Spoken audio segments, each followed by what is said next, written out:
this computer.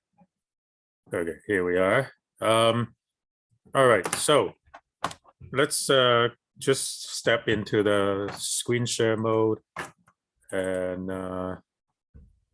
here are the, this is my code library, and here are the problems, and this is the NAQ 2021 scoreboard. This is the open division, and open division, well, anybody can play, including people that are not perhaps eligible anymore. So the MIT team solved all of the problems. UBC, I don't know who these people are. Maybe they're eligible, maybe they're not.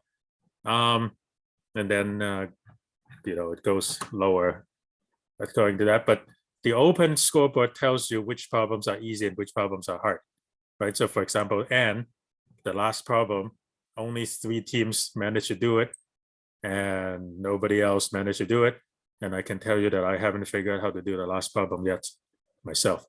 And then there are problems like in the middle, these 3, almost everybody that participated got it.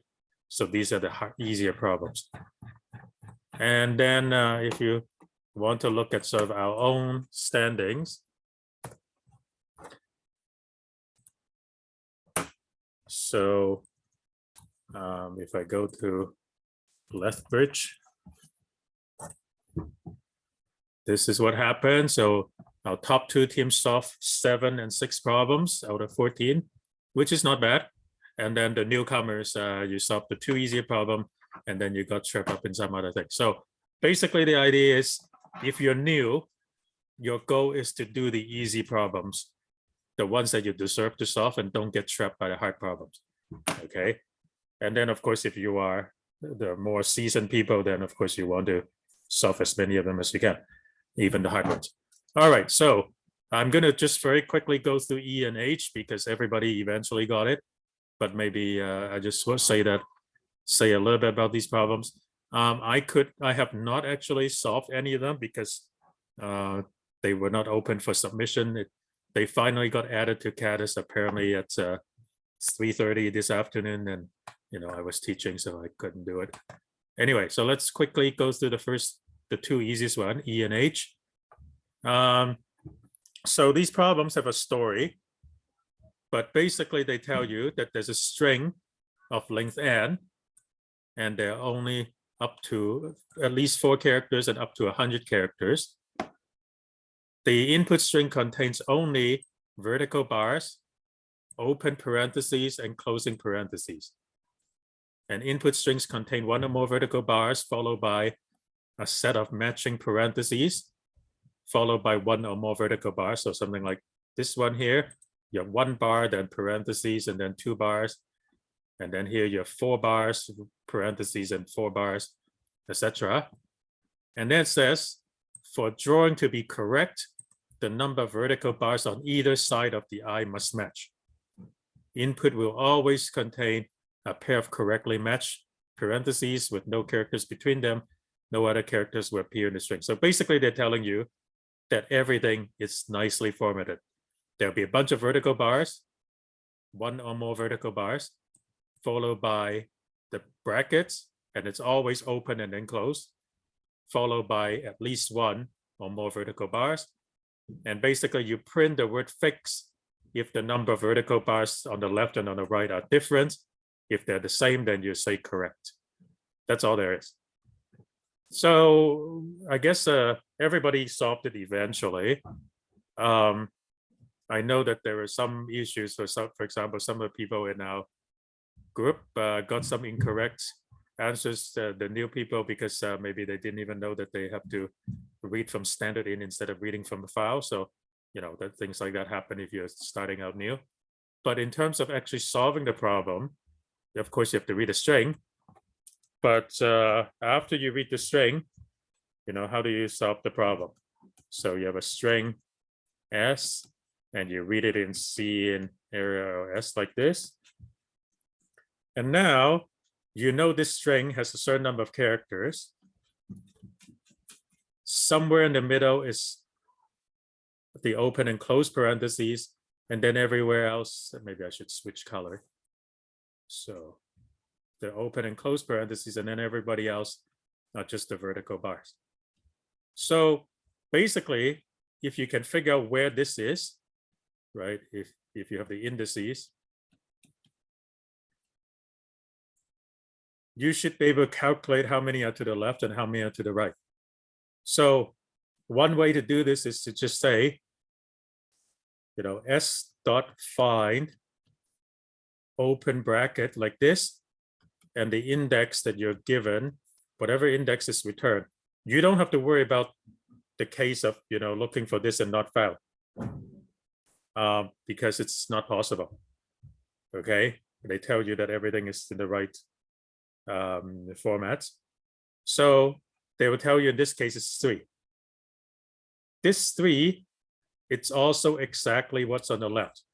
So if you want, you can even say left, it's I. What about the right? Right. So what about this part? Well, the right, basically you can say, well, whatever this position is, how many characters are there? 11.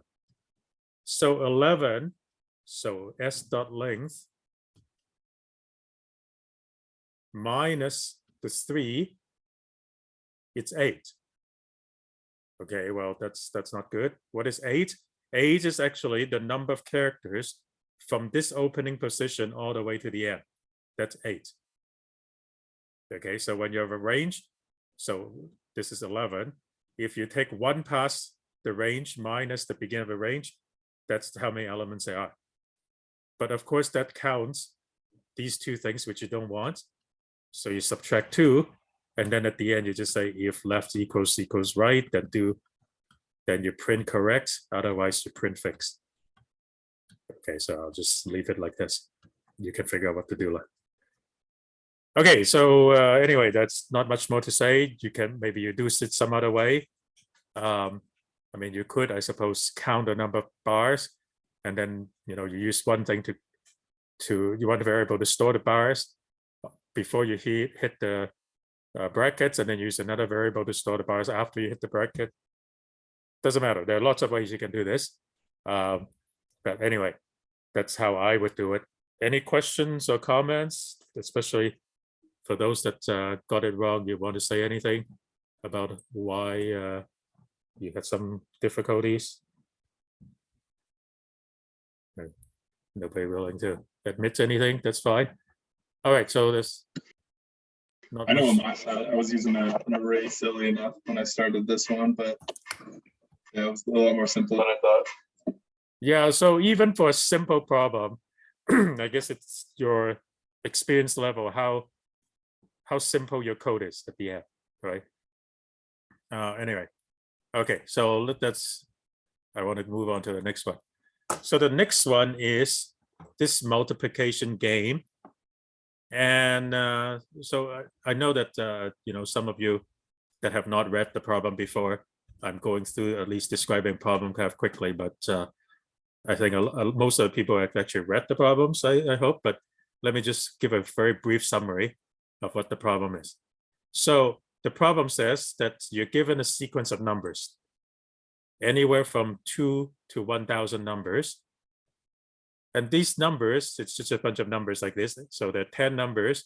First is 8, then 3, then 12, then 6, and 24, and so on and so forth. Okay. Now, what is this game that's being played?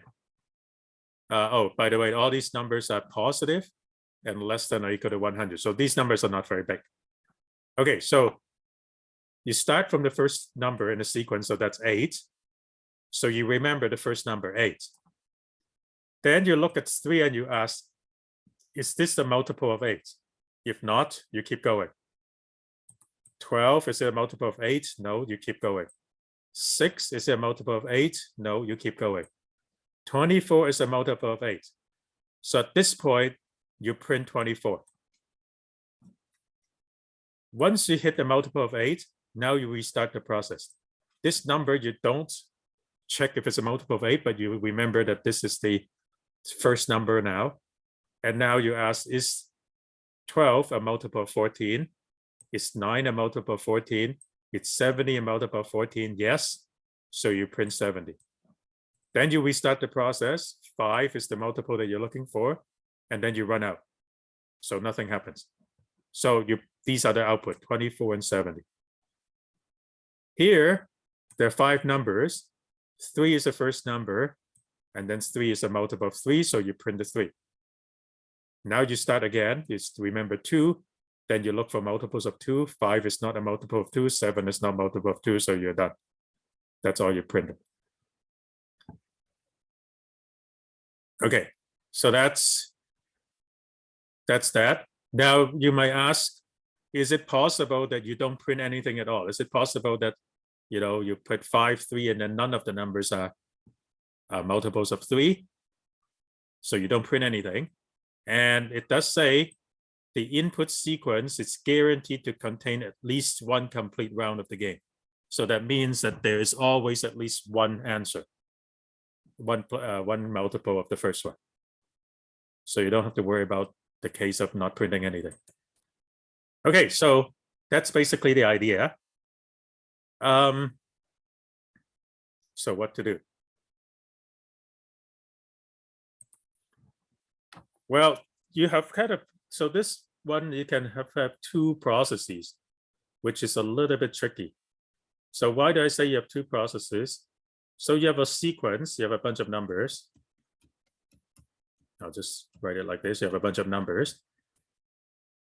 The first one is somehow treated differently, right? This one is let's call it the base, what you're trying to find the multiple of. And then you can scan forward until you see a multiple. And then when you find a multiple, then you somehow start again. Right? So you might say, well, okay, I'm just going to loop through this array. If this is an array, I'm just going to loop through it. But then, you kind of have this process of, well, you're looping here, but then somehow you have to restart the loop. So is it better to have a double loop, or is it better to have one single loop? Wait, what do I mean by double loop?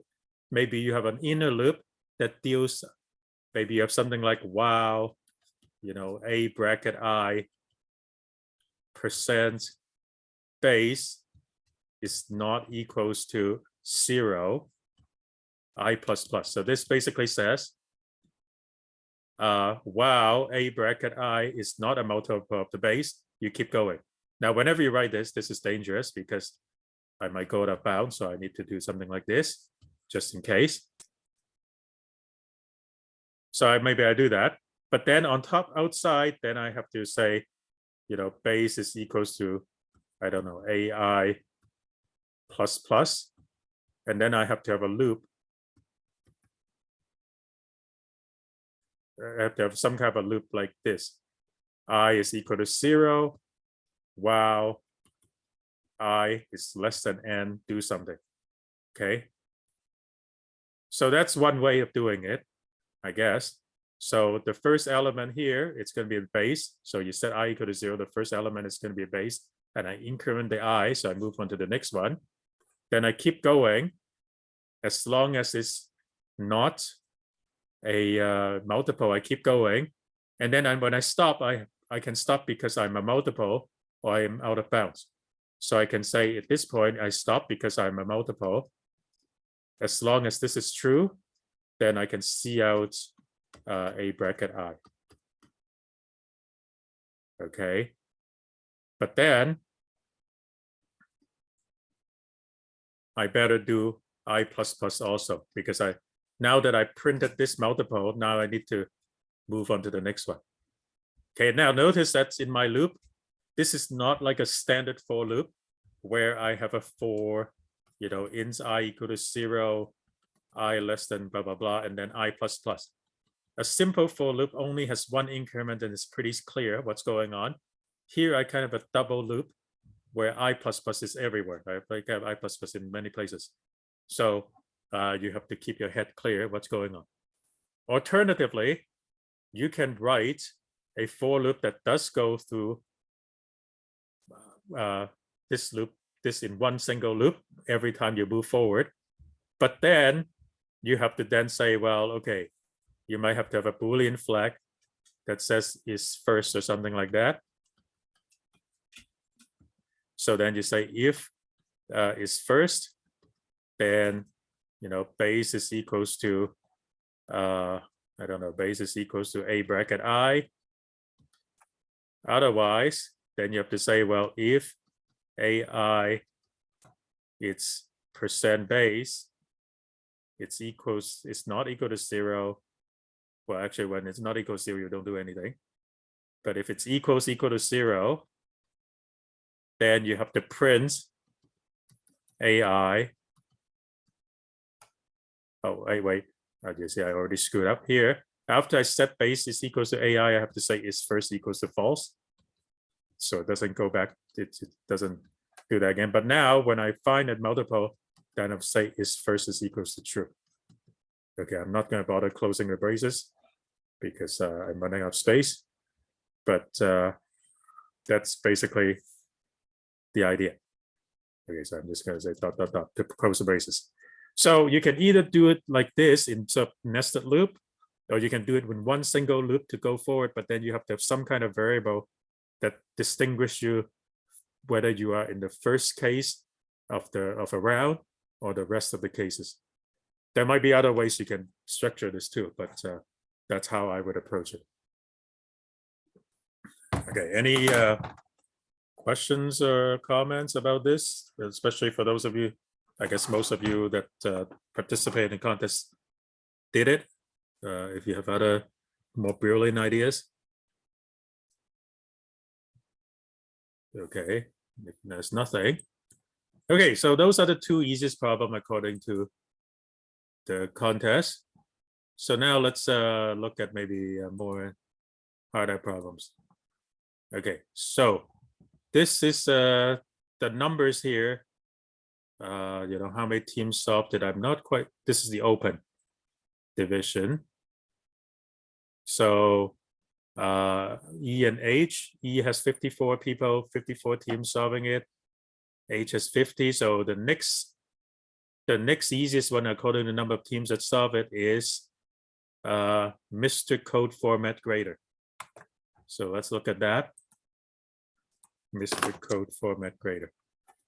Okay, so they are telling you that you have 100 numbers. Okay, so you have a 100 line program, but it doesn't really matter what they are, but just 100 numbers from 1 to 100. And then they tell you that 10 of them, in this case, 10 of them are bad. So the bad ones are these ones. Okay, 12, 3, 5, 10, and so on. And the good ones are the rest. And what they want is they want you to produce the bad ones, the list of bad ones and the list of good ones. But if you have more than one thing in a row, they want you to compress it. So 2-3 or 90-100. So if you have a range of stuff that are all correct, then you want to just write 90-100 instead of 90, 91, 92, and list all of them. And then they also have this super annoying output thing, right? So you have to have commas between things, comma and space, but not the last one. The last one you want and instead of comma. Okay, so that's kind of the idea. So they have two things, I guess. The first thing is how do you generate this list based on what they tell you? And then the second thing is how do you format this the right way with the and so on. Now, what are the ranges? So they tell you that the number of lines, the number of numbers you have to keep track of is this capital C. It's at most 100,000, which is not that big. Number of lines of source code, and N is the number of errors, the number of lines that have errors, and it's at most either C-1 or 1,000. So there are no more than 1,000 errors, basically. The second line of input will contain N values, identifying line numbers of source code with format errors, blah, blah, blah. And then they also tell you, where did I say that? Every program will have at least one error and at least one correct line. So you'll never have an empty line for errors or an empty line for correct. Okay. Now let's see for us who solved it. Okay, the top two teams solved it, both in one tries. Finger counters. Is anybody from finger counters here? I don't remember who finger counters are actually. Which problem was it? This is the code formatting, problem G. I'm trying to format coder. But Mr. Code format grader, because you guys tried it twice apparently, and then didn't get it. So I actually don't know what happened. Who tried to do this problem in the three of you? Rob, you did. Okay, and what happened? Did you get wrong answer or did you get other things when you submit? Okay. Anyway, let me samples work well. Okay, so let me explain to you what I would do. Okay, so first of all,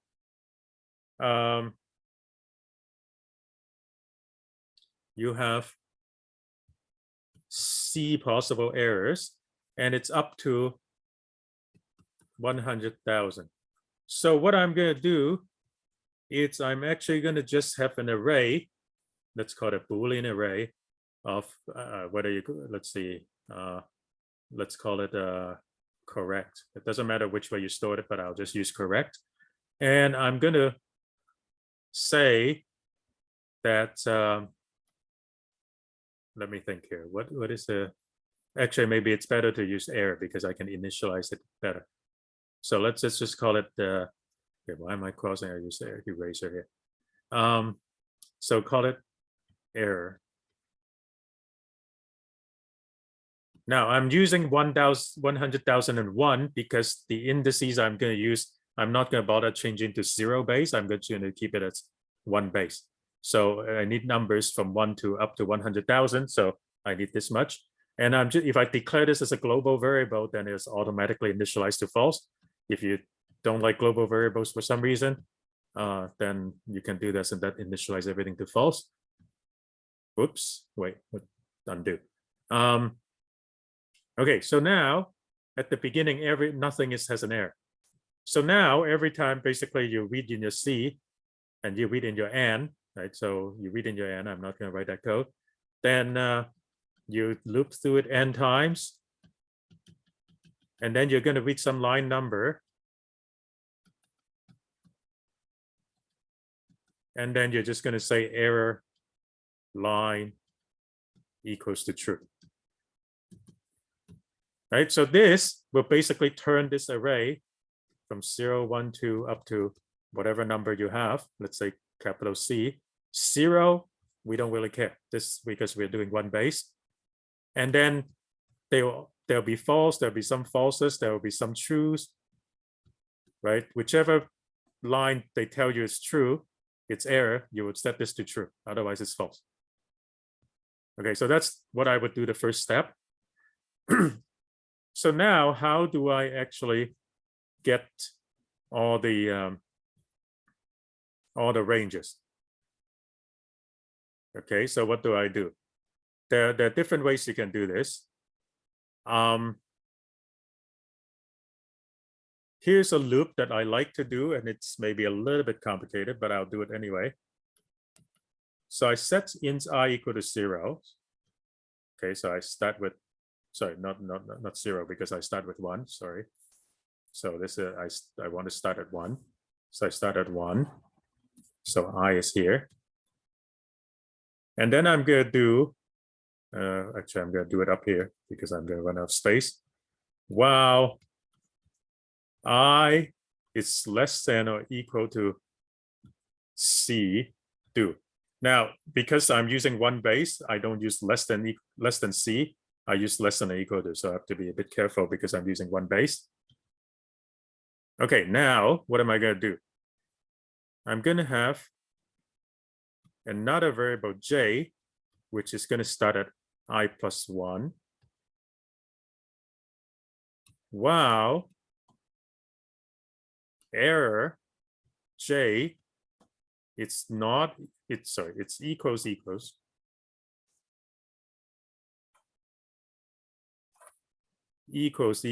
error I j plus plus. Okay, so what's happening? I is here, j starts here. Wow, it is the same thing. I increment it. So if I have a bunch of f's in a row, I will keep incrementing it. When do I exit? I exit when I hit something different. Now, of course, this is another dangerous thing because I might go out of bounds. So here, I actually should also say, well, j is less than or equal to c, and error j is equal to error I. Okay. And now I know that everything starting at location I up to but not including j are the same. Which ones are the same? So the values that are the same are I dot dot dot up to j minus 1. So here, I is 1, j minus 1 is 2. So now I know that there is a range for I minus j. So if a error I, then I want a range I to j minus 1 in the error, sorry, j minus 1, not plus 1, in the error list. Otherwise, I want a range in the correct list. Okay, so that's one way. That's one way to do it. It could also be, for example, here. So now that I have I've finished with this range, then right here at the very end of the loop, I have to say I is equals to j. So this moves the I to here to start the next chunk. So then I do it again. J is starting from here, and immediately these are different. So now I know that the chunk only has size 1 because I and j minus 1 are the same. They're both 3. So then I would, in the error list, I have a range of 3, 3. So how do I keep track of that? I would probably have a pair. I would probably have a vector of pairs of ins for my error list and then my correct list. Let's call that. And then here, I would basically just say E list dot. I want to push back the pair. Let me just write it over here. E list dot push back the pair that consists of I and j minus 1, but it's easier if I just say there's something in C++ called mplace back. So mplace anything, it's basically the same thing as putting objects into whatever container. This is a vector, so push back, but mplace allows you to actually call the constructor of the object as you're placing things in. So something like this, it will call the constructor to create a pair and stuff it into the vector at the same time. Okay, so that kind of code will build me the list of errors and list of correct. And then at the end, I just have to print it. So how do I print the list of stuff? Right, so now that I have a vector of this pair in stuff going on, let's call it E-list, right? So then I can say so let's just say en is E-list dot size, so I know how many things there are. And then I would just say I equal to 0, I less than en, I plus plus, then E list bracket I is the next thing to print, and I have the first and the second, so I just called F and S. So you can say auto, that will pick apart the pair automatically in C++ 17. And then you say if F is equals to S, then you just print S or F, doesn't matter, they're the same. Otherwise, you have to print F dash S, right? But now you have this other question, because you have to worry about, do you put a comma and space, or do you put the space and thing, right? And you don't print comma in the first one. So basically here, before you do that, before you print this, you can say if I is greater than 0, because if it's the first one, you don't want to print any of that beforehand. Okay, so if I is greater than 0, and if I it's less than en minus 1, then you want to print the comma and the space. Otherwise, if you're the last one, you were the last one, then you print the and thing. Okay, something like that. I'm not going to close the brackets. I'll just say something like this, and that would allow you to print everything. So that would be how I would do it. There are, again, many different ways you can do this. But getting through an array of a bunch true or false and trying to find chunks of it that are the same, the biggest chunk that are the same, that's a very typical thing to do. The loop that I write is the loop that I always write in this situation. There might be other ways to do it, but for me, that's the easiest. Anyway. Okay, so any comments about this one?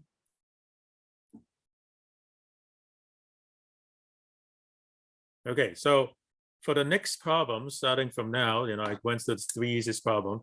I'm not going to go through so much code step by step, right? Because the harder problems, maybe it seems weird that I'm telling you more things about the easy problems than hard problems, but I think for the people that needs to know how to do an easy problem, you probably benefit more from me going through the really basic stuff. But the harder stuff, maybe if you want to solve them, you are probably in a position to do it a little bit, to know a little bit more, that you can handle some, not having all the details given to you. All right, so 41 is this one. So the next one in the list, it's tic-tac state. Okay. So tic-tac state, basically, you're given a game of tic-tac-toe with some X's and O's already played, and then you basically have to figure out what are the possible situations. X has 1, O has 1, cats means that the game is tied, so everything has been played and nobody won, or nobody has won but the game is still going. Okay, so basically, in a nutshell, I suppose, you have to know how to decide whether tic-tac-toe, if you have a 3x3 matrix, some with X and some with O, you have to check basically all the lines, right? You check all the horizontal lines, all the vertical lines, then see if they're all the X's, and then also diagonal. If any of those lines are all X's, then your X wins. If any of those lines are O's, O wins. If none of that happens, but the board is full, it's cats, otherwise it's in progress. The only trick, I suppose, is that they give you the input in a funny way. It's these funny numbers. What does that mean? They tell you that the number that they give you, okay, it's a single number in octo, base 8. Okay, so it's a base 8 number. Okay, and then once you read in the base 8 number, how does it represent the board? They tell you that the bits 0 to bit 8, so there are 9 bits, starting from which way do they count? Starting from the rightmost bit to the leftmost bit. That represents which of these 9 positions have been played, which one is empty, which one is not. Then the bits 9 to 17 tells you in each of these positions, if it was played, whether it's an X or it's Y, X or O. Okay, and I don't remember which one is which. They say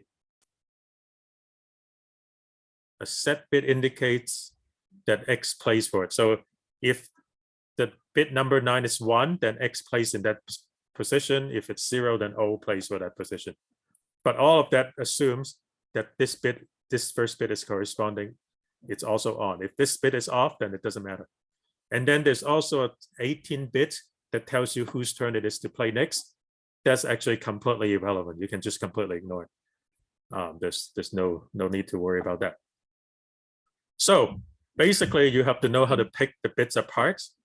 When you read a number in octal, you can read it as a string, and then you can use S to I in the C++ library, which accepts base. So you don't even have to do your own base conversion if you don't want to, right? So you can S to I allows you to convert a string to an integer and you can specify a different base. So you can just put 8 in here. You don't have to do your own conversion. And then once you get the actual integers, you can pick apart the bits, right? You can test each bit by saying, if you want to know if a certain bit is on, right?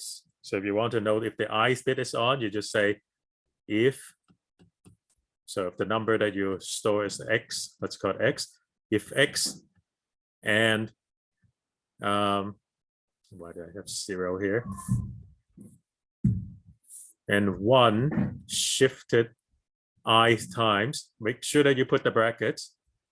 So this takes the integer 1 and left shifted I position. So your number in binary would look like this. And this is the ith position. And then this is a bitwise AND. So bitwise AND means that the zeros would wipe out the corresponding bits of x, and the 1 would keep that bit of x, whether it's 0 or 1. So if the ith bit of x is 0 to begin with, then this whole thing would be 0. If the ith bit it's 1, then this whole thing would be non-zero, which is good enough for true. So that tells you whether the ith bit is on, and based on that, you can do the right thing, right? You can check which bit is on and then put an X or put an O in the right place, and then you can search whether you have a line that fits that one of the marks wins. So that's one way of doing it. Okay, now what's another way of doing it? Before I go on, who got it? Both teams got it. Both are top teams. Are they both here? Is that more or less what you did? Did you do something else? Did anybody do anything else? Who did this one? Who did it in wrong answer? Dustin, Julie, or Liam? He's not here, so we don't know. And then Luke and Jen and Caleb. Yeah, I did that one. I didn't use a bit mask, but I realized I should have after I solved the problem. So how did you do it? I think I just stored everything in an array instead of like using bits. And how come I'm going to embarrass you here? How come it took you 5 times? Oh, okay. Once I was doing something wrong, and then the other times I had a cout. I kept having debugging. I got some debugging cout statements. Oh, you forgot to turn off the debugging? Yeah. Okay. So one, I don't know if this is a good trick or not, but if you're doing debugging, instead of sending things to cout, you can send things to cerr. There's a technical difference between cout and cerr, but the important thing is that at least in terms of catus, it will only judge things that get sent to cout. So if you forget to remove these things, it is actually not going to kill you. That's good to know. Yeah. Anyway, okay. So now there is a completely different way of doing it. Okay. So what is a completely different way of doing it? How do you know if every position is played? Well, the first 9 bit has to be 1. So basically, if you want to know if the first 9 bit has it's 1, right? You can just say you find the binary number 1111 like this. So this is in hexadecimal 1FF. So if you want to know the number that you give if the board has been played, you just do this, and this has to be exactly 1FF, then this whole board has been played. Otherwise, it's not. That's one possibility to check if you have at least played it. But what about checking the other lines, right? Okay, so how do you check the other line? So let's just, I'm just going to do an example. So if you want to check, let's say the top line. Okay, so I want to check if they're all X's. So this was the play position was bits 0, 1, and 2. And then all of these have to be, if they're all X's, this is bits 9, 10, and 11. So if you want to check this bit pattern, if you want to check if this is a situation, you can actually, you don't even have to sort of put it into an array and so on. You can just say if X and let's see here, 0, X, so 1, 1, 1 is 7. I guess I don't even need the hexadecimal. So if this, it's equals to this, that means all of these three are played. Okay. And if here, so X and then you have to say, well, what is 9, 10, 11 bits? So if I have 0, 1, 2, 3, 4, 5, 6, 7, 8, 9, 10, 11. So if you have hexadecimal, this is 4 in groups of 4, 8, 9. So all of these are zeros. And then this is 0, 1, 1, 1. So this is, what is it? E. So if I say 0xe00, that better be 0xe00. So if both of these are true, then you know that you have a row of X right here in an all play. Right? What if you want to check for a row of O's? Well, that means that these three has to be 0. So then you check that it's zeros. Okay. So anyway, you can check for this if you want directly from the number using bit patterns, or you can expand it into array and do whatever standard check that you do for tic-tac-toe. But either way, that's fine. I think it's just a matter of doing it carefully. As long as you know how to pick apart the bits. Now, if you really don't know how to pick apart the bits, okay, so if you really have no clue how to pick apart the bits, don't worry, because in C++, there is such a thing called bit set. So you can say that I want a bit set of a certain size. So in this case, I think they're 19 bits. So you can say bit set 19. Is an example down here? No. Where's the constructor? No, I don't want the add. So it's an example down here. Right.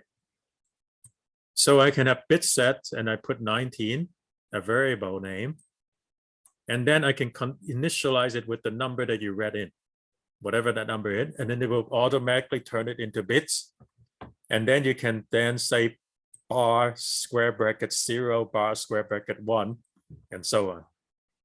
Right. So if you didn't know how to pick apart bits with all those funky bit operations and binary mask, you can cheat with bit set.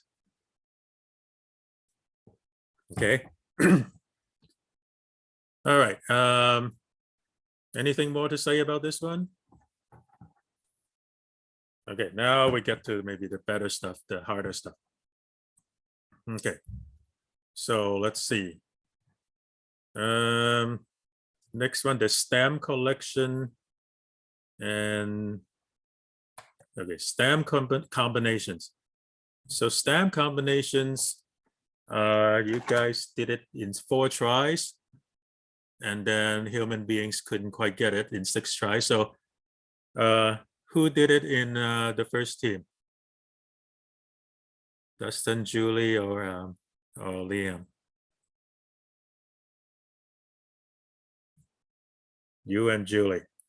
Okay, you already told me before what you guys did, but was the problem of doing it 4 times because you had some trouble getting the 2 pointers right? Yeah, kind of. There was just like sometimes it would double count certain numbers. And Okay. There's a weird case where it would double count sometimes. So Okay. And human beings, what was you had 6 tries, what was the verdict? Was it wrong answer, runtime, time too long, or what? I misread the number of elements that we were dealing with. So I tried to use dynamic programming, but there were way too many for that. So Okay, so let's look at this problem. This one I'm not going to go through the code, but I will go through the algorithm. Okay, so you're on your way to pick up a package, blah blah blah. So you don't want to blah blah blah. Okay, so let me just explain from the example. So you have 2 numbers, start with 2 numbers, m and n. Both of them are 1 mil up to 1 million, so they're big numbers. On the other hand, when you multiply them together, it's at most 10 million. So basically what that says is that, yes, each one of them can be big, but they cannot both be huge. They cannot both be a million. Okay, so why is that important? We'll see what that means. Okay, what are these numbers? M is the number of clusters. Okay, it doesn't matter clusters of what, but number of clusters. And n is the number of queries. So you're going to have some data, and you're going to be asked a bunch of questions. Okay, what are these questions? So first, the data. You have a bunch of clusters. Each cluster has size AI. So these numbers, they're m numbers that they give you. Each one is between 1 and 100, so not too big. This gives the number of stems in each clusters in order from the beginning to the end. The next n lines each contains an integer q, which is query, and it's between 0 and 10 to the 8. Giving a query where a query is the number of stems needed to mail a package. For each query, output 1 line that says yes if it is possible to bring in that number of stems, and no if it's not. Now, what is the constraint? The constraint is that if you have a bunch of clusters, maybe I'll just draw a picture. Okay, let me first start with the sample input. Okay, so you have 5 clusters and 5 queries. The clusters are 2, 8, 1, 3, 3. Now you're allowed to only start from one end and move to here, or you're allowed to start from this end and move to here, or a combination of them. You can have some from this end and some from this end together. But what you're not allowed to do is to just grab something from the middle. Okay, so let me draw this. So if you have a bunch of numbers and you're looking for a particular query, what you're allowed to do is start from this end and pick a few of them. You don't have to pick any, if you can decide not to pick any. Then you start from here and pick a few of them. Then the total of these numbers, all of these numbers that you pick, has to be equals to Q, if possible. If it's possible, if you can find such an arrangement that sums up to Q, then you say yes. If there's no way you can ever find such a Q, you say no. Okay, so you try all, I guess you can try all possible ways of doing this. So what is the one possible way, I suppose, if you don't care about how long it takes? Well, you have 0 to n minus 1 here. So you can loop forward this way and say how many you include. So you loop forward and count how many you include. So you get some total 1. And you loop forward or backward this way. So for each one of these, so for int I equal to 0, I guess you can actually say start from -1 or something, because you can also not include any.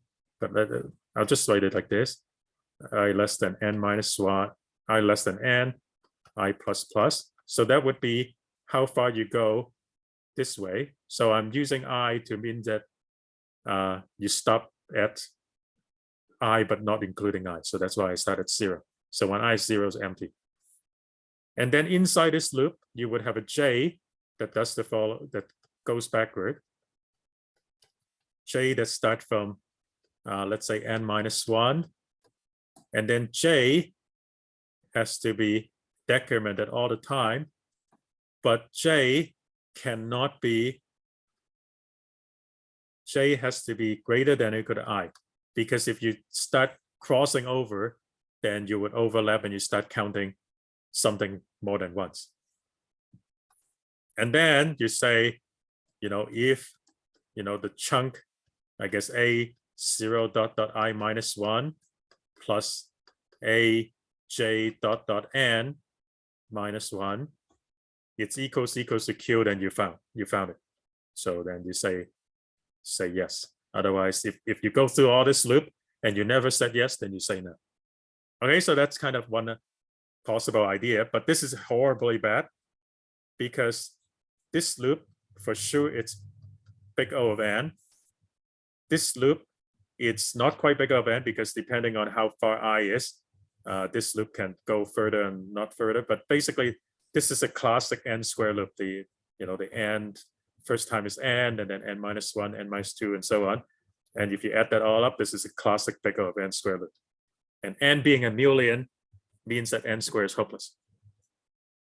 Okay, and I'm not even telling you, I'm not even talking about doing the sum of a chunk. Okay, although if you do it naively, that's another linear time loop. But if you do something like partial sums, cumulative sum, then you don't have this. This can be done in constant time. Okay, so that's kind of how you get any answer, but that's not the right way to get the answer if you want to do it fast. Okay, so the first thing that I want to say is this idea of a partial sum. Right, so whatever these numbers are, let's just go from there. I can, in one step, one linear sweep, compute something called a partial sum, which is at each point, the sum of everything from that point all the way to the left. Okay, I can do this in one pass. In fact, in STL, if you want, there's even a function that you can call, which will do this for you. So one line of code, it will compute this array. Okay, why is that useful? Because if you want to know at any one point what is the totals all the way to the end, you just look it up. You don't have to keep on going back to compute this. You just look it up. Okay. Also, because these numbers are non-negative, this is always increasing, but it can never go from 17 to 16 because you don't have minus 1. Okay, so we're going to have a partial sum this way, and that will allow us to get chunks that starts at the beginning. Then we're also going to compute a partial sum backwards. So I'm going to say partial sum forward and a partial sum backwards. And I do exactly the same thing, but I treat the array backwards. So I compute a partial sum this way. So the entry here, whatever that partial sum entry is, it's the sum of the original array from this point all the way to the end. And again, this sequence of partial sum is now decreasing because as I go backwards, it's increasing. So going backward, if I move forward, then I'm decreasing. Okay, so now what? What I'm going to do when somebody asks me, can I get, I don't know, 45? Can I do 45? So what am I going to do?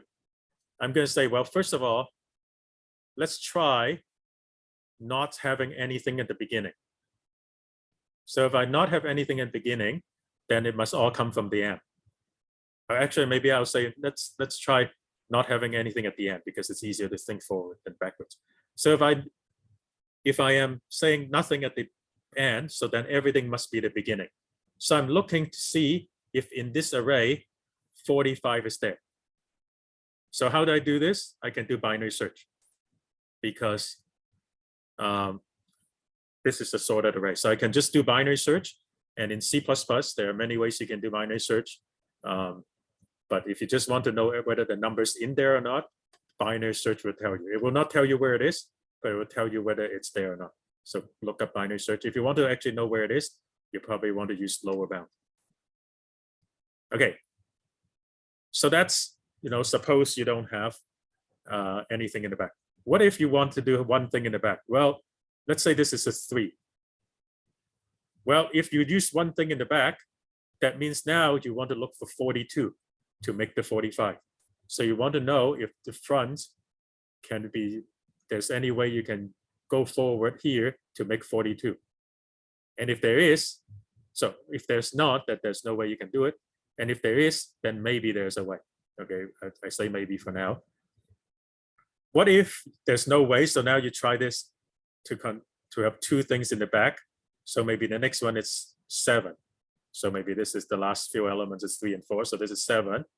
So this time, right, you will be looking for the forward one for 38 and so on. Okay, so basically you loop through it this way. So big O of n time. Every time you ask binary search, so log n, which is fast enough per query. And there are m queries, so it's m times this, so it's big O of m times n log n.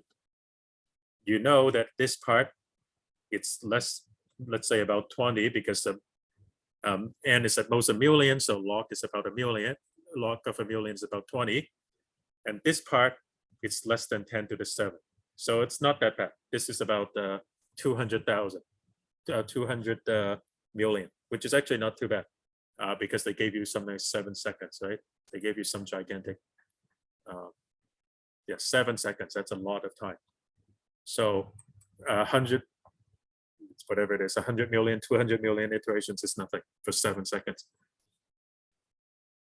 Now, one thing that I said that if you look, let's say here, you're looking for 38, right? It's 45 minus 7 is 38. If you don't find it, then for sure you can't do it. But if you find it, it's possible. Let's say that it's possible that the 38 comes here. And in that case, it would mean that you need this part, and that's actually not good because it overlaps. So when you find it, you have to do one more check to make sure that you have an overlap. Alternatively, when you do the binary search, you don't binary search on the entire array. You just say that you stop right here. You stop at this position. Give this position to the end of the binary search so that it will only search in this part. It will never find this one. Okay, so that's one thing that you have to be a bit careful for. And if you do it this way, then it's m times n log n. Now, this is not the best way, but it's good enough. And for me, that's the way that I would do it because I can just call binary search. I can do a lot of things. I can call partial sum. I can call binary search. So I actually don't end up writing a lot of code. And I don't have to think very hard because I let those routines handle it. The other way is to realize, and this is, I guess, what Dustin and Julie did, is to realize that because things are always increasing in the correct direction here, if you can, I guess, if you see 7 and 3 and 7 and 17 like this, and it's less than 45, then you can try to increase. You can try to say, okay, how do I get closer to 45? Then you can move a pointer here, and your pointers always move forward up in this way and backwards in this way. But you have to be kind of careful which one you move at what time to make sure that you don't screw up, right? I think. In fact, I think you might need to have more than one set pointers. I'm not even sure I understand exactly how to move this without really sitting down and writing it. Is that more or less what you did, Dustin and Julie? Yeah. Okay, yeah, there's a lot of careful work to get the 2 pointers thing to work, but it is the most efficient way, that's for sure. But I guess for me, it's easier to think about the binary search thing. So anyway, that's how I would approach it. So there are 2 things, I guess, for those of you that are more experienced here. There are 2 things here. The first thing is you realize that this is a big array. So you need to be clever. You need to do something, and probably it's a data structure problem of some kind. The second thing is that you also have potentially a lot of queries. But between queries, the data doesn't change, right? You're given a set of data, and between queries, nothing changes. But you can be asked many different queries. So the question is, can you do a little bit of work to pre-process the data to allow you to do the queries much faster? Whenever you have a situation where you have a lot of queries on the data sets that doesn't change, usually that's what you have to do, is to try to find a way to pre-process things and to allow you to process the query much faster than normal. If you only have one single query, if I'm only asking you to do one single query, none of what I told you make any sense, because just the just the pre-processing and all that's probably not worth a lot of trouble to do the rest of it. Anyway, okay, so that's that one. Any questions or comments? So this is for sure something that requires a little bit more experience to know what's going on. You have to understand a lot of data structures and algorithms, but it's not completely beyond the reach of people that have taken 2620. Okay, what's next? Alien integers and common factors are the two, and pizza party. Okay, which one do I want to do? Let's see, I'll just open these up. Okay, let me just switch gear completely. Common factors. So, okay, so there's some story, but anyway, for given integer n, okay, so you're given an integer n, you want to define a function f of n that is equal to the number of integers in the range 1 to n that share a common factor greater than 1 with n. So here they tell you, where is it?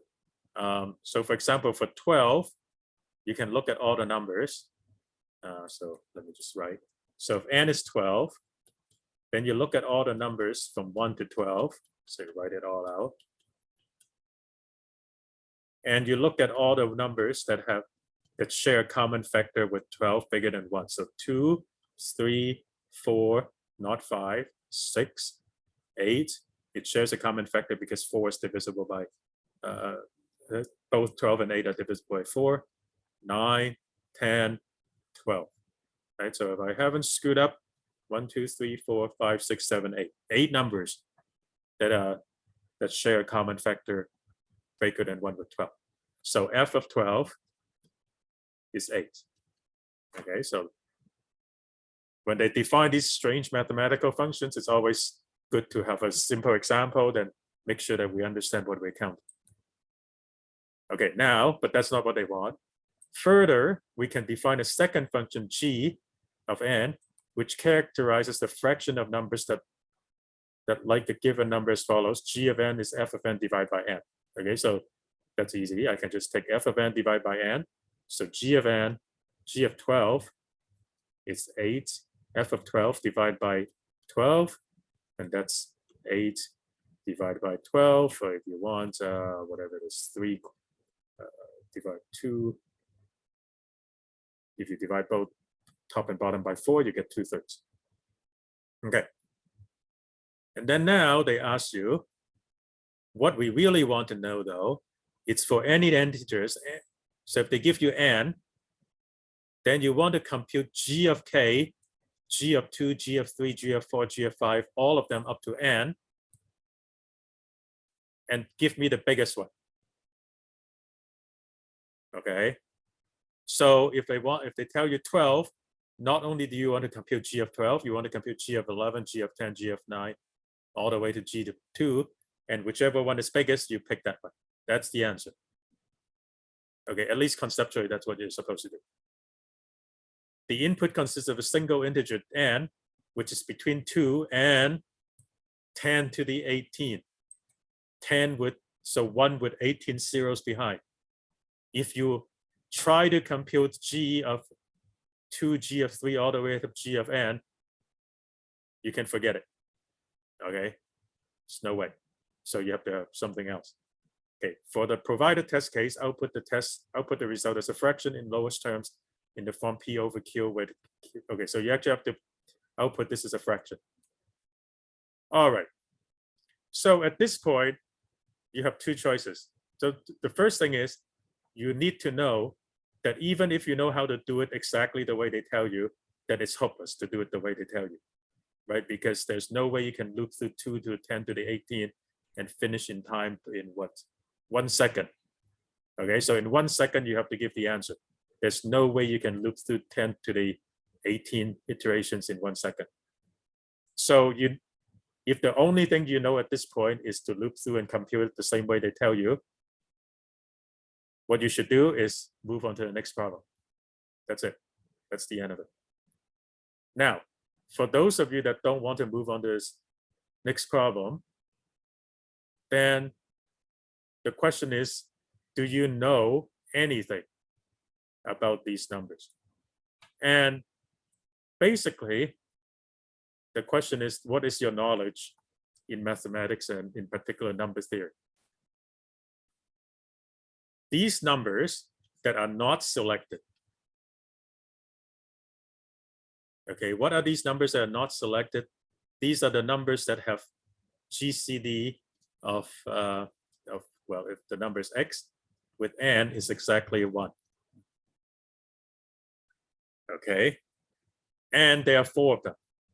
Okay, so you know the number that f of n counts 8 of them, but I'm counting the other ones. I'm counting the remaining ones. You want to maximize this, but I'm counting the other ones that I don't want to count. So I'm actually trying to minimize the other ones. Now, at this point, either you know this or you don't, and if you don't, now is the time for you to learn. There is a function that actually computes exactly the number of numbers from 1 to n that are relatively prime to n. And this is something called the Euler Phi Function. It's called phi of n. And if you know how to compute it, that's the answer. Now, how do you compute it? And this, it turns out, so I have in my code library actually a function that computes Euler Phi, but it's completely useless for this problem because you don't actually want to compute it. You have to actually learn what the function does. So it turns out that if the number that you're trying to put into this Euler Phi is a power of a prime, so p is a prime and then some power, then it is p to the k minus p to the k minus 1. Or another way to write it, like this. Okay, you can either look up, you can try to work out why, or you can just look it up, I guess. And then it turns out that if you have a number that is a product of a bunch of prime, P2 alpha 2. So if you actually factor out n, and this is a prime factorization, it turns out that you can just compute it by computing the phi of each of the prime powers and multiplying the result together. Okay, this is what the number theorists call a multiplicative function. Okay, so now if you have never seen this before, then of course there's no hope for you to continue with this. But if you've taken, I don't know, some number theory classes, or you learned this somewhere else, then you will get to here. And then of course, you will then substitute into this formula. Now, we're trying to minimize this, and we're trying to divide by n, and n is this. And we're trying to make it as small as possible, minimize. The original problem asked for maximize, but it's maximized the backwards. So I can kind of put it like this. I can spread it out like this. And I'm just going to look at each one individually. So this one, it's P1 alpha 1 minus 1, P1 minus 1, P1 alpha 1. So these two cancels, and all I'm left with is P1 minus 1 over P1, like this. But the most important thing, what is the most important thing, is that this is less than 1.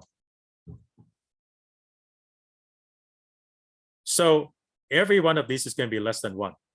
And the more I can multiply, the smaller it's going to get, actually. That's roughly what's going on. So if P1 is 2, then this is 1 over 2. If P1 is 3, then it's 2/3. Then the next prime is 5. And then the next one is 7, and so on.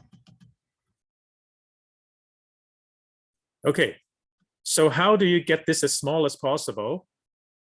Well, you get this as small as possible by multiplying as many of these fractions as possible. So how do you do this? You basically multiply all the primes, 2, 3, 5, 7, 11, and the 13, and so on. And you keep multiplying it as long as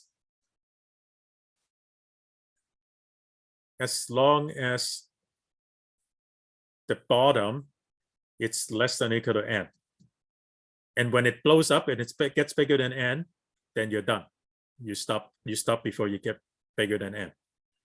So you just multiply by a bunch of primes, and pretty soon it will be, it will be up to n, the denominator.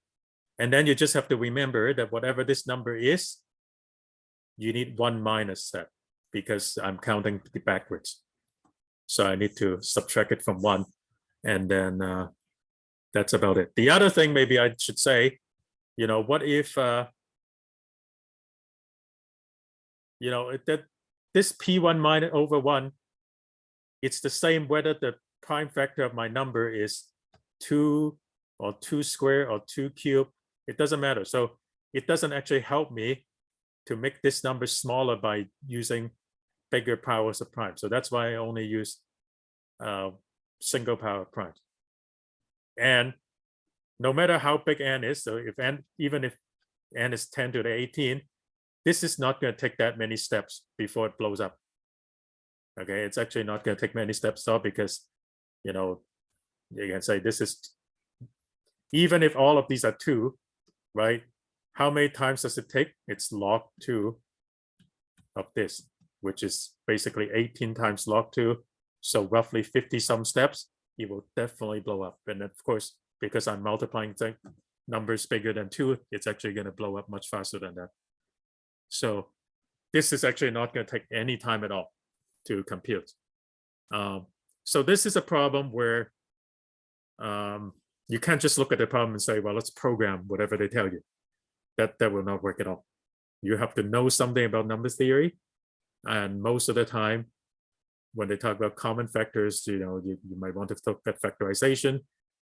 We're looking at factorization, but we're not actually factoring, because factoring can be costly. But we're actually looking at the factorization, understanding properties, and so on. So I think Caleb did it, right? Is it Caleb or who else? Who in that team did it? Yeah, I did it. And were you basically doing exactly what I told you? What I just said? Not really, No. because I actually didn't know pretty much anything about the Euler Phi function. Oh, My thought okay. was, so I know that half of all numbers are divisible by 2, a third are divisible by 3, and so on. Yes. And also only the prime factorization of the number matters. Yes.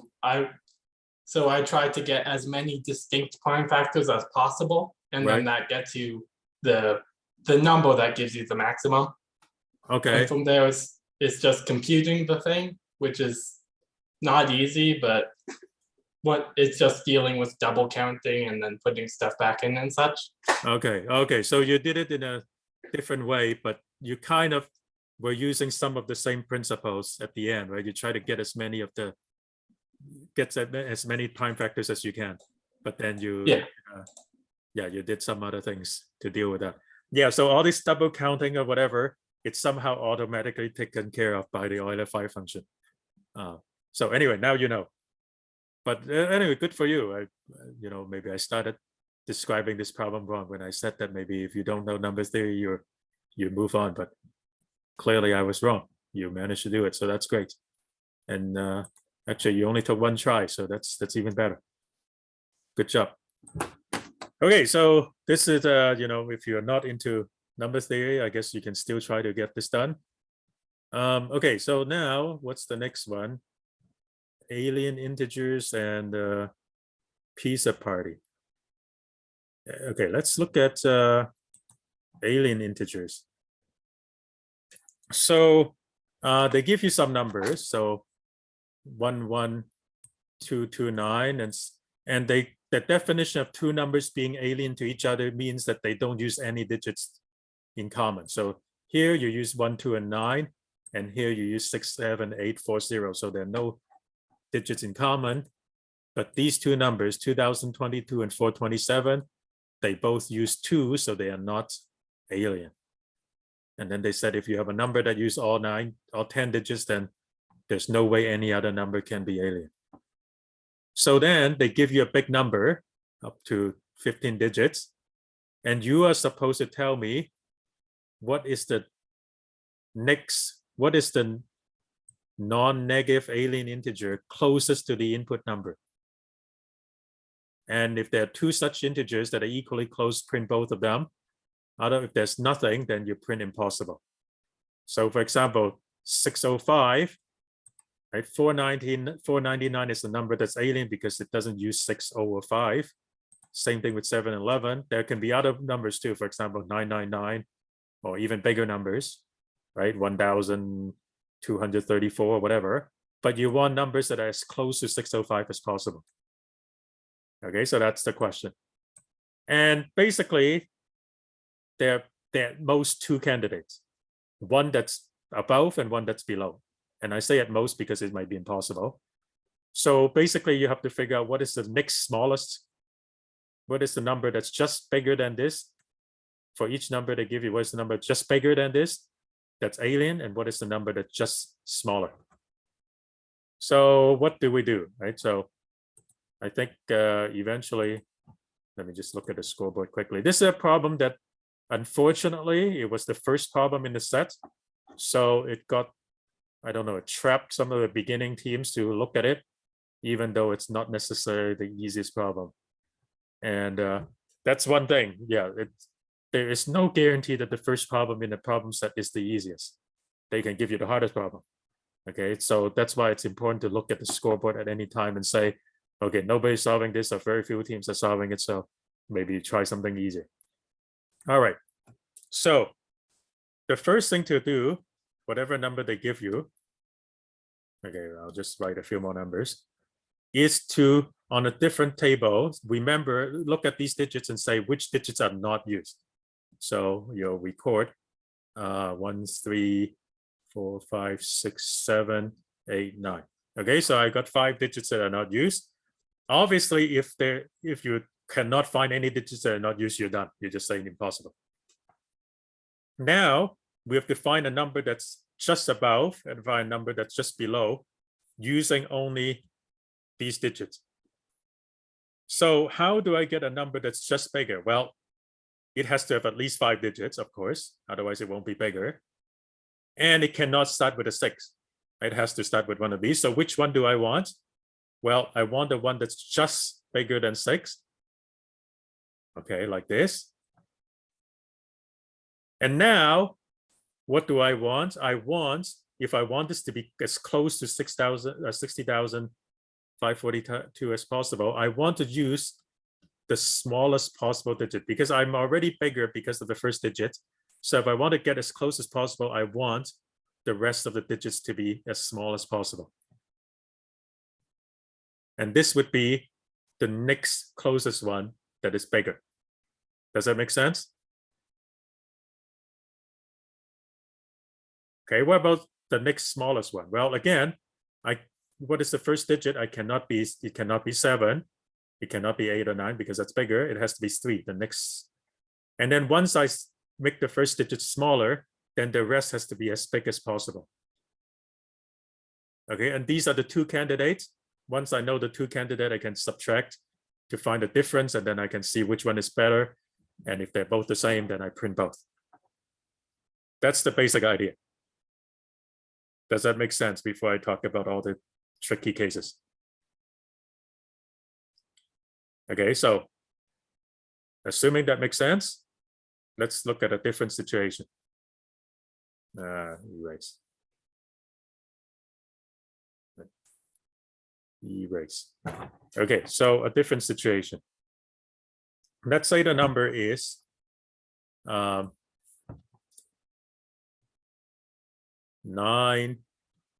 8, well, let's say, okay, so 89, 85, like this. So what are the unused digits? 1, 2, 3, 4, 5, 6, no, 5, 6, 7. So now I want to go up. So I need a number in the unused digits that are bigger than 8. And I can't find any. So what do? Right? That means that I have no possible 4-digit number that is bigger than this one. So I must use 5 digits. Okay, so what do I start with the first digit? Well, I normally want to use the smallest one, but I can't use 0 because 0 doesn't do anything. So I have to use the smallest non-zero number. And then after that, I use the smallest number left. Okay, so that's kind of a potential problem when you go up. What about going down, right? You can run into the same situation. You can have a number 1, 2, 3, 4, like this. 1, 2, 3, 4, 0. So then your unused number is 5, 6, 7, 8, 9. And you try to go down, you try to find a digit here that is smaller than 1. Well, there isn't any. So what do? Well, you just pretend that this is nothing and you need to use a smaller number. So you pick the biggest possible one, like this. Okay, so that's just another special case in either direction. And then, of course, when is it impossible, even if you can have digits available? So, for example, if you have 1, right? It's 0 allowed? I don't remember. What does it say? No, not pizza party. Non-negative integers. Okay, so 0 is allowed. So I guess even if it's 1, you can say 0. Okay, so basically you have to be a little bit careful, but you start from the left end and you try to make that digit bigger or smaller. And then if that's not possible, then you have to either increase the number of digits or decrease the number of digits by 1. Does that make sense? And for those that did the problem, is that basically what you did? Yep. Okay. All right. Now we get to the more difficult problems. Pizza party. I don't know if it's that difficult. It's just a mess. And I guess for our top team, it's a good lesson to never use Python, right? Because I don't know how many time limits you had because you use Python instead of C++. Anyway, so they tell you that there are, 4 rules. If they're rules that just look like this, pepper, spinach, or feta, that means that this must be a topping. And then there might be rules that says if something and something and something and something, so it could be a bunch of stuff. Then, so if spinach and olives are included, then tomatoes must be included. And then there can be or as well, if mushrooms or peppers or whatever. So there are 2 types of rules. There's if, and then a bunch of ands, then something. And then the other type is if something or something or something, then something. But anyway, what are the bounds? There are at most 500, at most 1,000 rules. And there are at most 500 toppings, 500 different toppings. And so what is your job? Your job is to figure out what is the smallest number of topics you need to satisfy all of these things. So basically, I guess, I don't know if I want to go technical here, but you basically have a bunch of things that must be included. So I'll just call it T1, topping 1, topping 2. You put them all in. Everything that you say you must include, you have no choice, just include. Now you have a bunch of rules, right? If T 3 or T4, then T5, and if T1 or T2 may end T2, then T6, and so on. Okay. So what you do is you have to have some way of remembering what you have here in a easy to access way. And then at the beginning, you just scan each of these things and you say, okay, based on this rule. Okay, so again, you have to be a bit careful how you represent these things.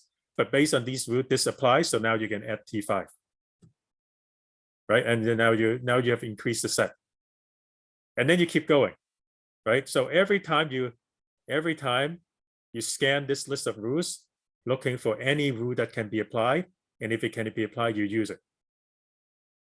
And when you use it, I guess you can remove that rule, so you never have to look at it again. And you just keep on doing this until at some point you scan through the whole set and no more rules can apply, then you're done. And the question, I suppose, is how bad is it in terms of complexity? So basically, every time that you scan through the list, if you did something, right, you will keep on going. If you don't do anything, if you don't use any rules, you can't do anything. So how many times can you use a rule? Well, at most 500 times, because there are at most 500 topics. So you can increase this set, you can change this set at most 500 times. Now, of course, I guess you can also say if you added something that is T5, and then later on there's another rule that also said if a bunch of things also T5, once you have done this rule, you don't even bother with this rule. You can also remove that if you wish. And that's really basically it. There's really not much more to say other than you have to be able to represent all these things in a nice manner that you don't have to end up doing linear search on everything to see if a certain, I guess a certain topping can be used to apply to this set, this rule or that rule or that rule. I don't know if there's many more things for me to say. If you want, I can explain to you how I would keep things nicely, but I don't think that's actually that beneficial for most people. So this is a typical thing where you basically apply a bunch of rules until nothing changes anymore. And in this case, everything is relatively small, so it is not that bad, I guess. I don't know, any other questions? So, okay, our second team tried it, and 5 breathing bees. I don't know if anybody it's here also tried it. What happened for human beings? Who tried it? Yeah, I tried it. I had the right approach, basically, just didn't implement it well. I sent you the code, so. Oh yeah. That's right. You sent Yeah. me the code, right? And I don't know, 5 breathing bees. Is anybody from that team here? Maybe not, huh? Yeah, I was on it. Okay, who's talking? Mackenzie. Oh sorry. yeah. Okay. Yeah, I don't know which were you doing this one or not. No, I wasn't doing that one. Okay, so but you don't know what happened. No. Okay, so then okay. All right. Okay, now we get to the really juicy stuff, the hard problems. Sort counting. Sort counting, and what else? Let's see, the sort counting, stacking up, 15. I love strings. I can talk to people private, dimension analysis, and asteroids. Now, I want to talk about asteroids, even though it's not that popular, but this is actually kind of interesting in the sense that if you look at, even though only 7 teams did it, out of 9, try 7 are right. So it seems like if you don't know what you're doing, you don't do it. But if you think you know what you're doing, you're probably right, right? Because the number of errors for such a hard problem is very low. Whereas something like the stamp collection, yes, there are 28 teams solving it, but also there are a lot of wrong answers or unacceptable ones. So what is this avoiding asteroids? Okay, I want to say this because a few of you also, unfortunately, in my 3710 class, and this is basically I think on Discord, I said this is the question on the assignments on steroids. All right. Okay, there's a huge pile of text. Okay, there's huge pile of text. So I'm just gonna spare you the trouble of reading this whole thing and just draw a picture. Okay, this is a 3-dimensional problem, but I'm just gonna draw it in 2-dimensional, of course. You have a spaceship. And your spaceship, let me just confirm, is it a sphere? Blah, blah, blah. I don't remember if spaceship is a sphere or point. No, a spaceship is a point. Okay. And then you have a base. You are going to go directly in a straight line to the base at some unknown speed.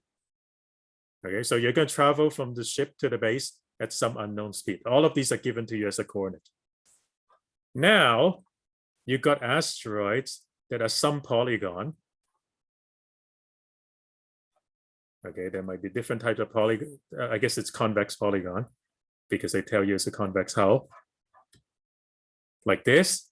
And these asteroids each can be rotating and spinning around its center somehow.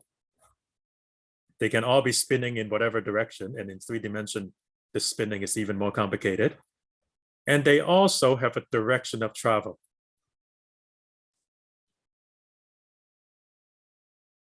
Like this. But you don't know how fast they are moving. You don't know how fast the asteroids are moving. You don't know how they are spinning. You don't know how fast you're going. And the question is, are you going to be able to guarantee that you will go from to the base without hitting anything? Right, so in this case, you may potentially hit this asteroid depending on the speed of the object, so it's not safe.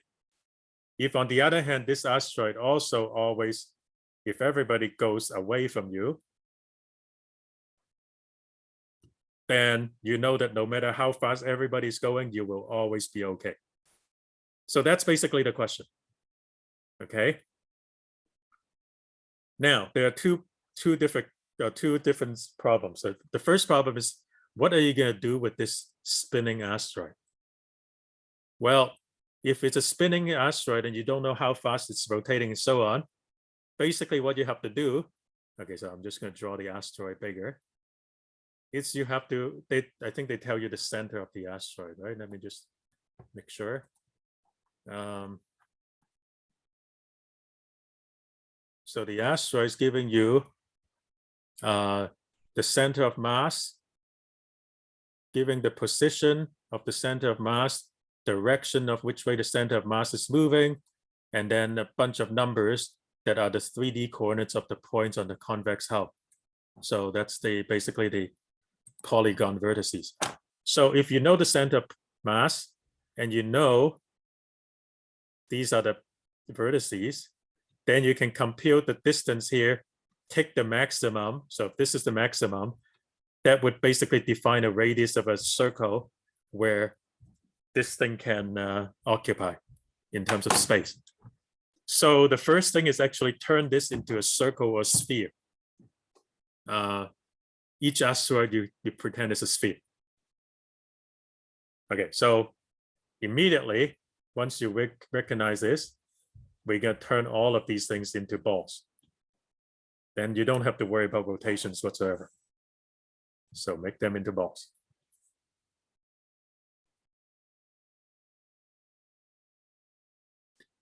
Maybe this way, there's one this way too. Now the question is, are you going to hit this thing? So how are you going to hit this thing? If this is the center, you can, so if this is the center, call it Cx and Cy. And this is the direction, Vx and Vy. Then the position, it's going to position of this sphere as it moves, it's going to be Cx, Cy plus T times Vx, Vy. Now, we don't know how fast this is going. So this T, maybe it has to be scaled up or down. So your time is kind of, maybe your time is not exactly a second, but maybe, I don't know. maybe it's somehow t divided by some constant. But anyway, if you just let t going from 0 and up to infinity, that would trace the entire path forever. We don't know how fast it's moving. What about the spaceship? Well, the spaceship, you can write another parametric equation. So this is your spaceship Sx, Sy at the beginning. Again, you don't know how fast it's going, so maybe use a different time variable because that can be running a different scale, I guess. And then the direction, that's called Wx, Wy, this way. So you figure out the direction from the base to from the spaceship to the base. And so you have these two. And when are you going to hit? If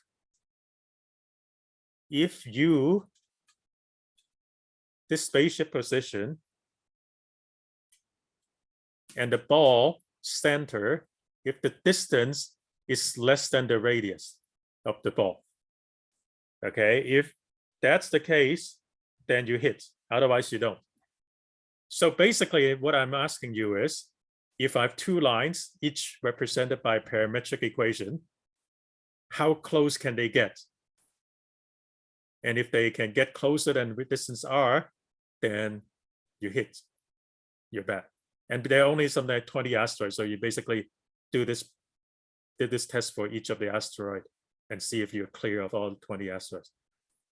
Now, of course, in 2 dimensions, things are not very interesting because if you have 2 lines, either they're parallel, they're coincident, or they cross. But in 3 dimensions, things can be very complicated. So maybe, I don't know how I draw this. So this is X. Let's see which way, X, Y, and Z, or something like that. You can have a line going like this way, and you can have a line going kind of like this way, but underneath it, and they can pass through each other, sort of one pass under the other, but still get close enough that the balls hit. Right, so in 3-dimension, lines are kind of tricky. So at this point, I guess you have a number of options. You can say, well, I have this parametric equation of a line. I can compute the distance of the points, use some kind of calculus to say, okay, how do I minimize the distance? And then you find out the S and T value that minimize things with calculus, etc., etc. Or you can say, well, somebody already did all the hard work. Who is this somebody? In the code library, this is the advanced code library. So it's not, I don't believe it's in source. Is it in source? Oh yeah, actually maybe it is. Distance 3D. You click on something called distance 3D. And there's code, 3 distances between point to point, point to line segments, line segment to line segments, blah, blah, blah. That's exactly what we want. A line segment to line segment. You may say, well, the line from the spaceship to the base is a line segment, but what about the asteroid? It doesn't go into infinity. Well, yes, it's true, it's going to infinity, but they tell you that all coordinates are between negative 20,000 or 200,000 to 200,000 or something like that. So you can just kind of pretend that's your infinity. Just find a point in the line that hits bigger than 200,000. Yeah, oh, sorry, 2 million. Okay, it doesn't matter, but pick a big enough points and call that then this line segment is as good as infinity for us. And if you have that, then you dump it into this code. So I have a vector class, I have some stuff, and then distance. Where is it? Distance segment to segment. Okay, so the points, the P1 to Q1, sorry, P1, Q1 is the first line, P2, Q2 is the second line. And then I even work out all these in the comment with calculus and so on. But anyway, the point is you just grab this code and you run it. And that's it.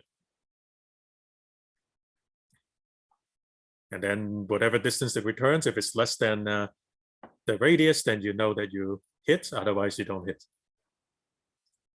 So yeah, with geometry problem, I guess that the 2 ways that you can try to derive everything from scratch. or if you know what's in the code library, you can use things that are already made, and that makes it a lot easier. Okay, so certainly for the top team and then maybe the second top team, you should think about doing this, because now that I told you, use this library, the code is probably not as bad. Does that make sense? Okay, so now which one am I going to do? Sort counting. Oh, stacking up. This one I really like, even though I had no idea how to do it during the contest, but I figured it out after. Okay, so you have a stack with 3 different operations. What are you allowed to do? You can put a 1 on top of the stack. So these are stack of integers. You can put a 1 on the stack. You can duplicate the top elements. So whatever is in the top, you add another element that is exactly the same as the top. So you can have double it up. And then the plus, pop the top 2 elements from the top 2 numbers from the stack and add them, put the result back on the stack. But before you do that, you decrement all remaining stack entries by 1. This is a strange part. Okay, so somehow, not only do you take the top 2 elements and add them and put the result back on, everything that's below the top 2 elements on the stack gets decremented by 1. So then they tell you, here's what happens. For example, 1d plus 1, 1 plus. What does it do? So the first one is 1. So put a 1. D duplicates the top elements. Then plus adds the 2. Becomes a 2. 1 puts another 1 on top. Put another 1 on top. By the way, if you put a D, it also would put a 1 on top, because it's duplicating the top one. When you add them, these two, the first top 2 combines to give you the 2, but everything up on the bottom also get decremented by 1. Okay, so, but this is, so they're not asking you, if I give you a program, what is the answer? What is the stack looks like? What they're telling you is, they tell you that I want the stack to look like 1 and 2, like this. You have to give me a program that will produce this from an empty stack. Okay, and that's basically a problem. They can give you up to 1,000 elements in the stack, and you have to write a program that will produce it. So for example, if you want 1, 1, 1, then you can start by pushing a 1 in and then just keep duplicating the top. If you want 1, 2, 3, that's a little bit harder, apparently. You have to do 1 and then 1 plus, and then 1 plus, and so on. So if you put 1, 1, and then plus, that gives you a 2 on the bottom. Then you do 1 plus, that gives you a 3. Then you do 1 plus again, that gives you a 4, 5, 6, and so on. And then you start putting more things. So somehow, even though you want a 1 on the, wait, it's the first number at the top or the bottom? Yeah, from the bottom to the top. So the first number is the bottom. So even though you want a 1 on the bottom, at the beginning, you actually have to make a 6 or something like that. Because as you are trying to make 2 on the top, doing the add on top of it can decrement you on the bottom. Okay, so that's the problem. And it's a really nice problem, I think, because maybe even if I tell you what the solution is, maybe even 18, 20 students can understand how to do it, but coming up with it is maybe a different story. So basically, what are you allowed to do? You're allowed to push 1. You're allowed to duplicate the top and add. Now, add kind of does something funny to things that are already on the stack, but we'll ignore that for now. So how do you actually form, if I just have a stack and I just want one single number, right? I don't know. It's 13. Let's say I want 13. How do I produce this 13? Well, at the beginning, there's nothing I can do. I have to push a 1. Okay, so now my stack has a 1. Okay, well, there's not much more I can do. I either have to duplicate it or add a 1. Well, at the beginning, duplicate and adding a 1 it's all the same. Okay, so maybe I duplicate and then maybe I add. So now what do? Now what I get? I get a 2. Okay, Well, 2 is still far from 13. So how do I make 2 bigger? Well, I can add a 1, I suppose. Well, I can duplicate again and add, and now I have 4. If I want, I can duplicate again, and I duplicate and I add, and now I have 8. I don't want to duplicate again, right? Because if I duplicate, I get 8 plus 8 is 16. So you see, I'm kind of getting building powers of 2s if I want to do that. So duplicate and plus basically is kind of like taking a number, whatever number you have, and making the number twice as big. You can do 1 plus. So if you put 1 plus, you push a 1 and then a plus, then it's basically adding 1. So you can double things, you can add 1. Now, if you recognize these 2 operations as something that's very common in a particular kind of operation, is if you look at a base 2 representation of 13, if you read from left to right, how do you convert this to get 13? Well, you start with 0. When you see a 1, you multiply by 2 and add 1, which gives you 1. When you see a 0, so you multiply by 2 and add 1. When you see a 0, just multiply by 2. And then you see a 1, you multiply by 2 and add 1. And then when you see another 1, you multiply this by 2 and add 1. And if you work it all out, you will get exactly 13. So I guess maybe it takes a little bit of time to figure out this stuff, but if you have a binary expansion and you want to convert it to a numerical value, then it's exactly these operations. Another way to think about it is, what is the last operation you need to form 13? Well, the last operation cannot possibly 2 times because 13 is not even.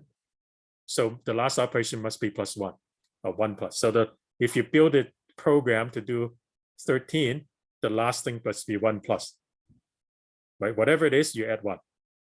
So now you have to figure out how to do 12.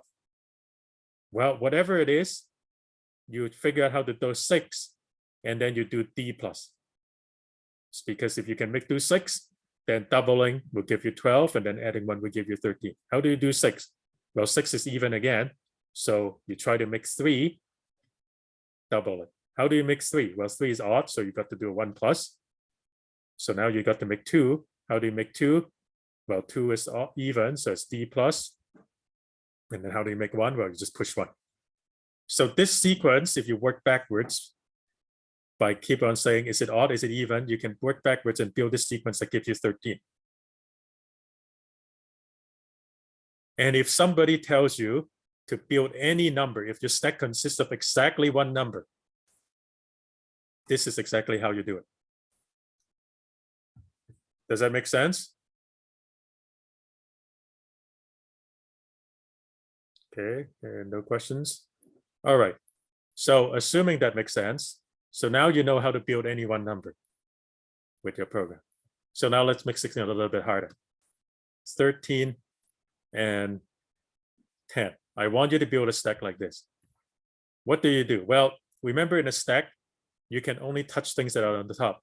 So that means you got to build 13 last. You got to build 10 first. Okay, but we're going to build things backward. You're going to build 13, which we already know. Right? We know how to build 13. We have the sequence. Now you're going to count how many pluses there are. I don't remember actually, but let's say there are 4. Just pretend there are 4. If there are 4 pluses, what that means is that while you're building 13, the things that are on the bottom is going to be decremented 4 times. So what you have to do before you build 13 is to actually build 10 plus 4. I have to build 14. Because if I build 14, then after I build 14 and I build 13 and I decrement the 14 4 times, I will actually get my 10. Does that make sense? And maybe here, maybe you need 5. Let's say you need 5 of them. So now let's say that you want to have a three element stack and you want to build, I don't know, 25, let's say. Well, now you know that to build 10 and 13, you need 4 pluses and you need 5 pluses. So here you actually don't want to build 25. You want to build 25 plus 5 plus 4, whatever that is, 34. And basically, every time when you build things backwards, you remember how many pluses you need to get this much, so that the next number you will build below the stack, you add that many, you met that many to the number that you actually want to build, and then call the function that builds it. In building it, basically you'll be end up constructing this sequence of instructions backwards. Okay, so this is how the algorithm, I guess, and for those of you that are more advanced, I think that you should be able to write this code without me telling you how to do it. Any questions? For sure, for the people that are beginning, if you understand just the first part, how to build a single number, that would already be really good. Okay. So this problem, nobody in our group did, but I think it is not too hard once you know what you're supposed to do. It's not too hard to actually code it. Sort counting. Sort counting is one that I don't know how to do still. So maybe I shouldn't say anything.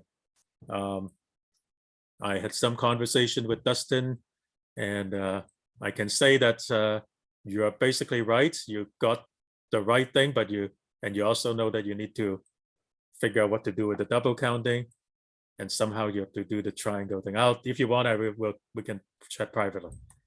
Now, Van intervals, I have no clue. I didn't even read the problem, so I don't know what to do. I love string is also very difficult, apparently, but I would say the top 2 teams, if you want to know what to do, I can talk to you privately. It's actually not too bad if you know what you're supposed to do. But again, it's hard because quite often the insight is what you need. Okay, dimensional analysis. This one is, I want to say a little bit. Okay, so I'm not even going to tell you the algorithm. I'm just going to tell you what the problem is and what you're supposed to do. So you might have a bunch of equations like this. Velocity times time is equals to length. Frequency is 1 over time, and so on and so forth. And sometimes they can give you things that are consistent. So for example, velocity times time is equals to length. So velocity is equals to length over time. So then if you say length over time and substitute into this velocity, then acceleration is length over time squared, and so on and so forth. Right, so acceleration and length over time squared is here. So everything kind of works out. There's nothing inconsistent. But if they give you something like this, so foo times bar equals to x, y, z, z, y. And then they take, okay, so take this x, y, z, z, y is equals to foo times bar. So then you substitute here. So you get foo is equals to foo times bar. And then you cancel bar foo on both sides, and then you get bar times bar equals to 1, which is impossible. You can never have anything, any particular variable of units equals to 1. If you do that, if you ever get something equals to 1, then it's inconsistent. That's basically what it says. So they're going to give you a bunch of these, which contains a bunch of these names, either times or divide. And you have to say, can you ever possibly derive something equals to 1? If you can, then it's invalid. Otherwise, it's valid. Okay, that's the question. So I just want to say a few words about how to deal with this. And I can tell you that I struggled during the contest trying to figure out how to formulate a graph to represent these quantities, and maybe looking for strange cycles that point back to itself, that indicate something. And I was getting absolutely nowhere. And then I got a hint from somebody basically with just one word, and I knew immediately what to do. So what is the problem? So you have different quantities. So A is equals to B times C, and maybe you have something like C is equals to B divided by A, and so there's always only times and divide. Okay, like this. Now, what not to do is to do any kind of substitution and then try to chase around this, because it's really difficult to manage. The thing to realize is that everything is either divide or multiply. So in fact, we can just pretend that everything is multiplied just by moving everything to the right correct side. Okay, so we can just pretend that everything is multiplied.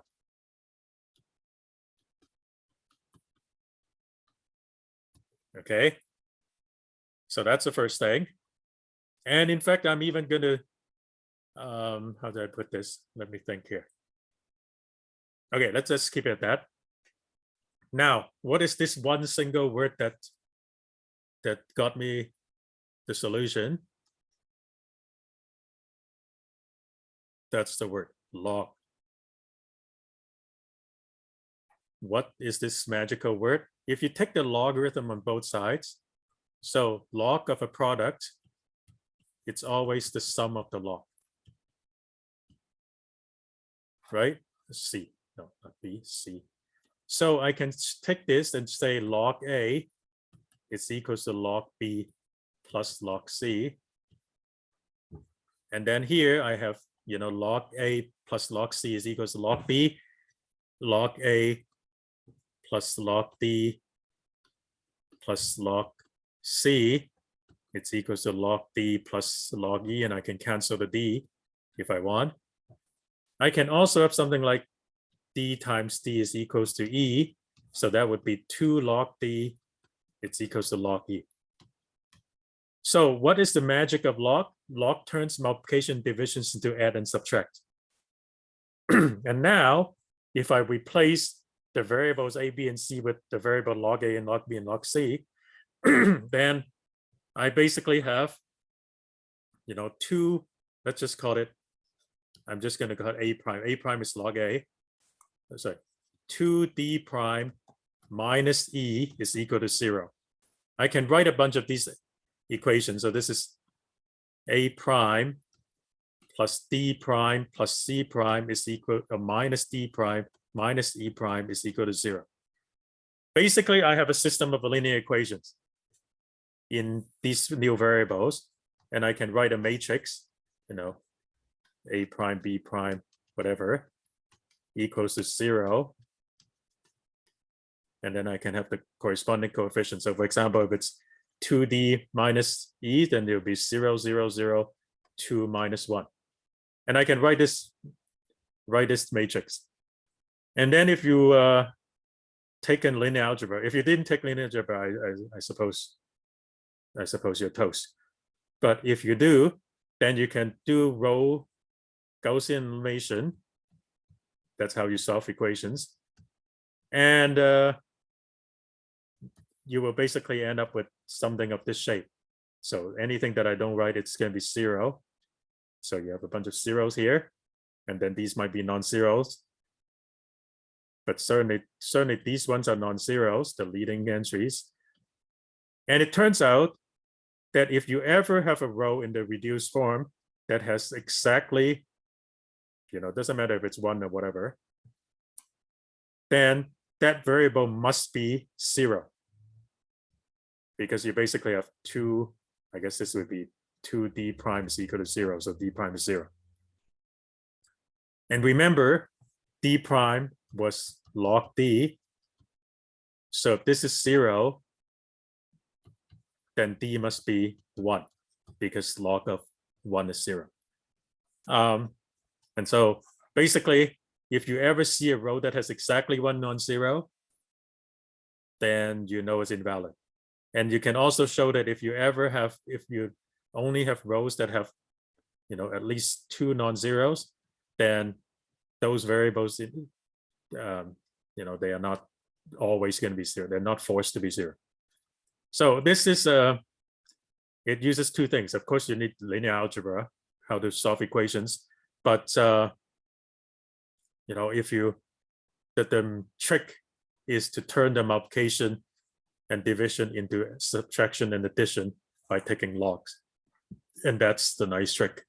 So I just want to show this trick to you that maybe not for this problem, maybe some other problem, you will get to see this. Okay, so it's 9:02. Is there any problem that I haven't said that people are dying to know? Or I said most of it anyway. I love strings. I said I was going to tell you later if you want. And then the other two, I don't know how to do myself, so I can't tell you anything. Okay, so, in this set is actually pretty nice in that, even the problems that you guys didn't solve, at least for the top team, they are approachable, right? Like B, if you knew the right library, is actually not that hard. C, well, you have to know some number theory. D, well, okay, the log is a bit tricky. But stacking up, I think, is actually quite nice to code. And then I guess that's it. So I think you can, try to do B, try to do piece apart. You can try to do maybe about 9 problems out of this set. That would be pretty reasonable. So yeah, B, C, J. So that would give you 10 problems. If you want to see, what are our competitors, how did they do? U of A, they solved 11 problems. One of them has world final experience. So, Utah is another contender in our region. They solved 10 problems, but very low penalty, right? Don't always 1 or 2 tries.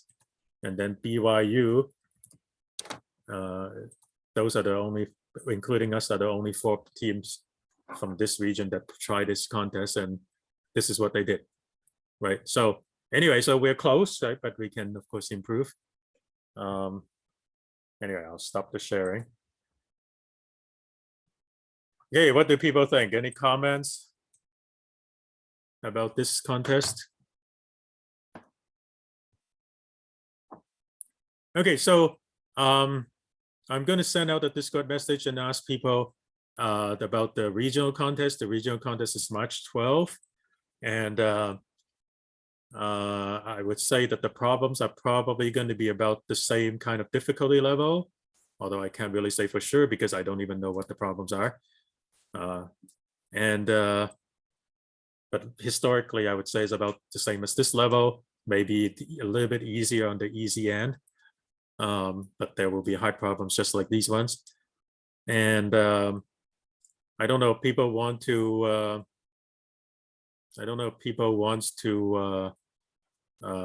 go in with the same teams or not, but I guess we can sort it out on Discord. Rocky says it's harder than the last one. The last one that you did is a Alberta contest, and for sure that one is easier. Yeah, there's no doubt. If we use that contest, I think the MIT team would probably finish it in 3 hours and go home. But yeah, I mean, this is a bigger playing field, so things are harder for sure, yes.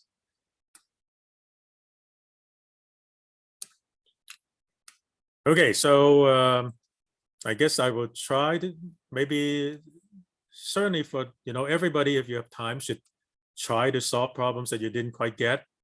Now that you know how to do it. I'll post a recording